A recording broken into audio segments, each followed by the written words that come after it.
Endrick decide, entra no segundo tempo, faz o gol. Ele merece ser titular? Vou trazer aqui o Pilhado e a bancada do Linha de Passe falando sobre esse pós-jogo da seleção brasileira contra o Egito, o último teste diante da Copa do Mundo. Vamos parar de enrolação, vamos ver, deixa o like, se inscreve no canal.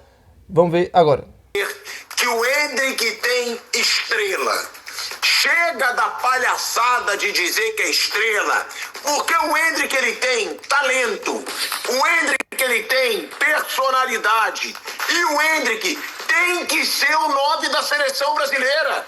Se ele é o cara que na seleção brasileira faz gol, participa de gols, tem força, é finalizador, aqui se dane que o Endrick é novo, a idade que o Endrick tem, o Endrick já está fazendo por onde para ter uma chance como titular da seleção brasileira.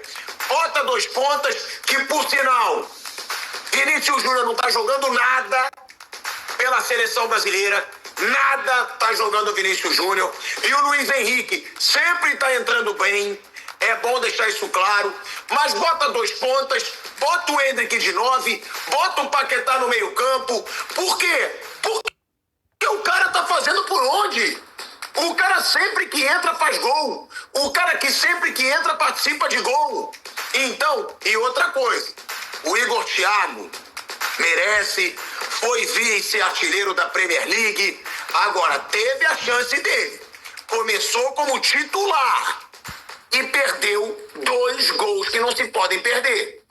Então, se um teve a chance, não aproveitou, e o outro que teve algumas chances aproveitou em todas, eu acho que o Endrick está fazendo por onde para ser 9 da seleção brasileira na Copa do Mundo. E outra... Porque ele falou, né? E se o treinador falou é porque o verdadeiro acontece, não é só no Brasil. Tem mais, acho que mais time chegando com dúvidas do que com algumas certezas na Copa do Mundo. Em função de tudo. Em função de calendário, jogador machucado, jogador que está chegando e não está num estado ótimo para jogar, outros que estão ali com uma carga de muitos minutos ao longo da temporada, encaixes que não acontecem dentro de campo. Acho que tem muita gente assim. E o Brasil é um grande exemplo. Era de se imaginar, claro, antes, sem contusões de Rodrigo, sem contusão de Estevão, então, um Brasil mais encaixado emergencialmente por Carlo Ancelotti, que não teve muito tempo para ficar fazendo testes e mais testes, ele tinha que jogar eliminatórias, e não era assim tão simples, né? E ele buscou um caminho mais curto. Só que agora, eu imagino que ele deva estar assim, cheio de dúvidas. Hoje, qual era a ideia hoje? Ter um jogador a mais no meio de campo, legal, era o Paquetá. Aí a gente, vamos observar então qual é o movimento desses jogadores. Uma coisa é a tua plataforma, o teu sistema, a outra é onde cada um atua e como são os encaixes com os companheiros que estão do lado, os melhores entrosamentos. Então, e o Brasil, essa formação é uma formação importante, com um jogador a mais no meio de campo, porque você pega uma equipe que marca mais baixo, isso pode acontecer na Copa do Mundo contra a Escócia, pode acontecer contra o Haiti e, eventualmente, até o Marrocos, né?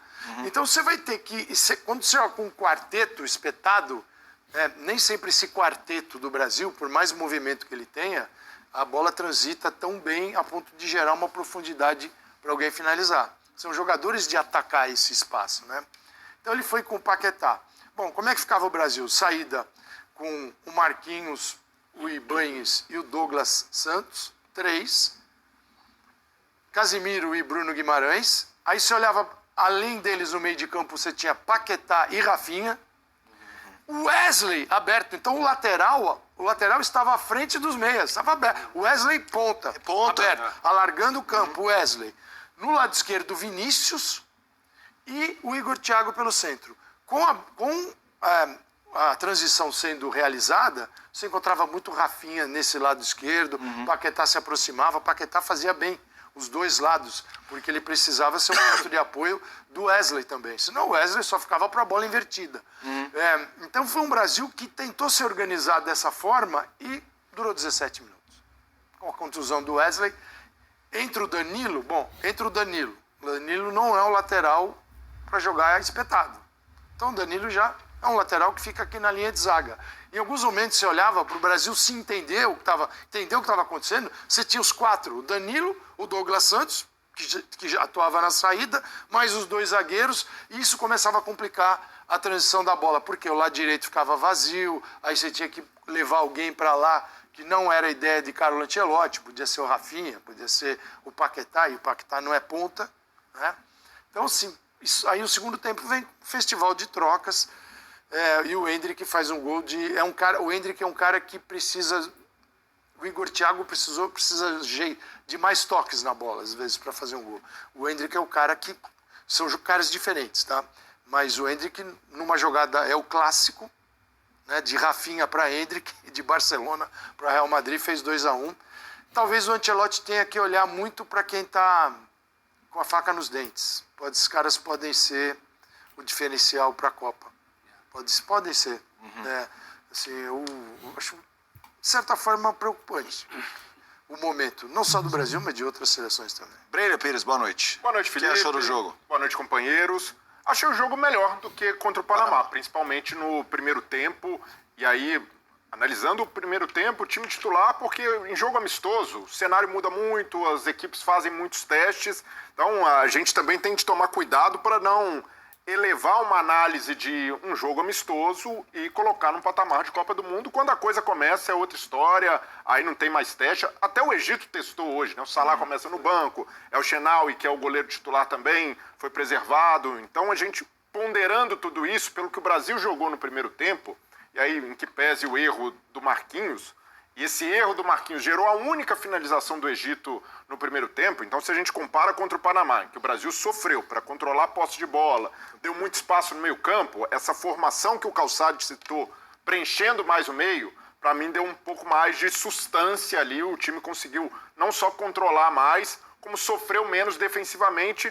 Ali também sofreu minimamente com o Marmouche jogando de falso 9 ali, teve espaço, o Marquinhos até acaba tomando um cartão amarelo quando dá um carrinho no meio campo, mas fora isso foi um primeiro tempo mais controlado do Brasil, na comparação contra o Panamá, e ali faltou capricho, né? O Brasil finaliza 9 vezes, o Egito só uma, e finalizações em que o Brasil teve oportunidades claras, né? O Vinícius desperdiçou um, embarcar no momento do momento, porque na semana passada o Igor Thiago sai do jogo contra o Panamá e a discussão, debate público era Igor Thiago tem de ter um centroavante, um cara com as características dele. Ele perdeu 2 gols, de repente no Marrocos. Faça sentido ter esse centroavante de referência, mas o Endrick é esse jogador que tem estrela, é um jogador que vem muito bem nesse semestre e para mim, o Ryan hoje não jogou, mas Ryan e Endrick são jogadores mais jovens da seleção.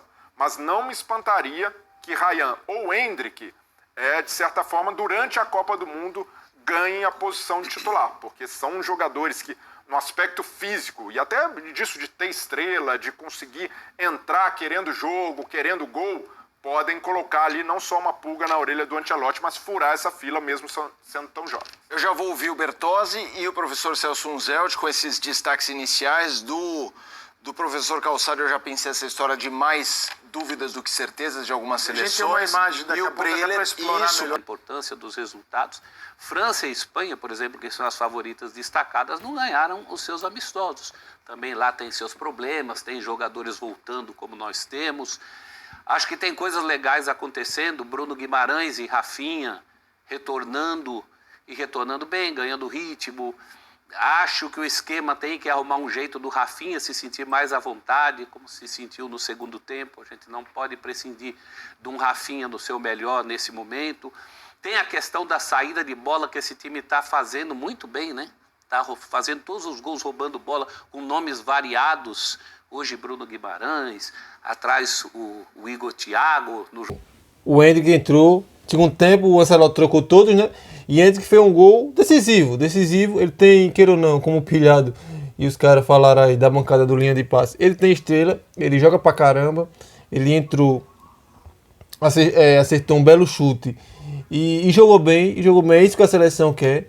E o Brasil se incorporou, ganhou esses 2 amistosos, beleza, não vale de nada, mas é sempre bom ganhar, né? É melhor fazer o trabalho ganhando do que perdendo. Então é isso. Como o Brele falou, não é nem colocar o Hendrick como um titular absoluto, nem o Igor Thiago não serve agora. É jogo após jogo. Claro que o Egito é muito mais time do que o Panamá. Mas ele entrando, fazendo um gol, jogou muito. E é isso aí. É isso que o Brasil precisa. E vamos nessa. Vamos agora começar a Copa. E aqui nesse canal vai ser vídeo direto da seleção brasileira. Agora, enquanto o Corinthians está em recesso. Se tem alguma notícia do Corinthians, eu trago. Mas foco mais na seleção brasileira agora na Copa. Então é isso, galera. Deixa o like, se inscreve no canal. Vamos ver.